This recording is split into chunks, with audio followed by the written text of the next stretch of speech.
কৈলাসহর কালীশাসন চা বাগান এলাকায় গাড়ি চালককে পিটিয়ে খুনের ঘটনায় ১৩ জন চা শ্রমিককে জিজ্ঞাসাবাদের জন্য থানায় নিয়ে আসে পুলিশ। জানান কৈলাসহর থানার ওসি সুকান্ত সেন চৌধুরী। ঘটনা গত ৩রা জুন। ওই দিন বিকেলে একটি অল্টো গাড়ির ধাক্কায় আহত হয় লগেন ওয়ারাং নামে এক চা শ্রমিক। এই ঘটনার পরেই গাড়িতে থাকা ৩ বন্ধু বাগানের ভেতর লুকিয়ে পড়ে। অপরদিকে ক্ষুব্ধ স্থানীয় লোকজন ছুটে এসে একজনকে খুঁজে পেয়ে যায়। তার নাম প্রদীপ দাস, তিনি গাড়ির চালক। তাকে পিটিয়ে ঘটনাস্থলেই মেরে ফেলা হয়। পরে কৈলাসহর থানার পুলিশ ঘটনাস্থলে গিয়ে প্রদীপের মৃতদেহ উদ্ধার করে। তার ভাই নয়ন দাস এই ঘটনায় কৈলাসহর থানায় একটি মামলা দায়ের করে। মামলা নথিভুক্ত হওয়ার পর ১৩ জন চা শ্রমিককে জিজ্ঞাসাবাদ করার জন্য থানায় নিয়ে আসা হয় বলে জানান ওসি সুকান্ত সেন চৌধুরী। গাড়িতে ৩ জন ছিল, চালক প্রদীপ দাস সহ আরো 2 জন ছিল। আরো 2 জনের নাম হলো নির্মল দাস, আরেকজনের নাম হচ্ছে দীপেন দেবনাথ। নির্মল দাসের বাড়ি পেচারথল, দীপেন দেবনাথের বাড়ি কুমারঘাট এবং গাড়ির চালক যে প্রদীপ দাস ওর বাড়িও কুমারঘাট।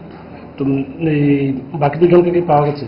একজনকে আমরা ওইখানেই, আমরা যখন ঘটনাস্থল পরিদর্শন করি, প্রদীপ দাসের মৃতদেহ ওইখানে আমরা যখন ইনভেস্টিগেশন প্রসেস চলছিল তখন জঙ্গল থেকে নির্মল দাস জঙ্গল থেকে বেরিয়ে আসে এবং ওইখান থেকে নির্মল দাস থেকে আমরা জানতে পারি নির্মল দাসের মোবাইল দিয়ে দীপেন দেবনাথকে ফোন করা হয়েছে এবং আমাদের সামনেই নির্মল দাস দীপেনের সঙ্গে কথা বলেছে, ও সেফলি কোনো জায়গায় আছে।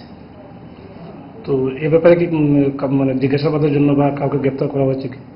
এখনো পর্যন্ত আমরা ইনভেস্টিগেশন করছি, কালকে থেকে আমরা টানা জিজ্ঞাসাবাদ করছি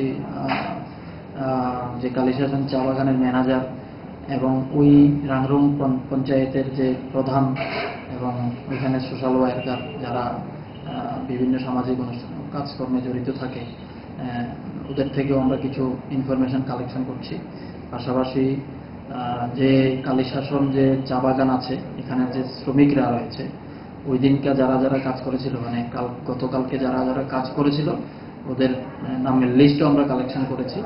ওদেরকেও আমরা টানা জিজ্ঞাসাবাদ করছি কে কি কোথায় ছিল এই ব্যাপারে।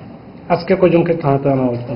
আমরা এখন পর্যন্ত আজকে আমরা টোটাল 13 জন ওই বাগানের শ্রমিককে, এর মধ্যে 5 জন পুরুষ, বাকিরা মহিলা, ওদেরকে আমরা জিজ্ঞাসাবাদ করছি।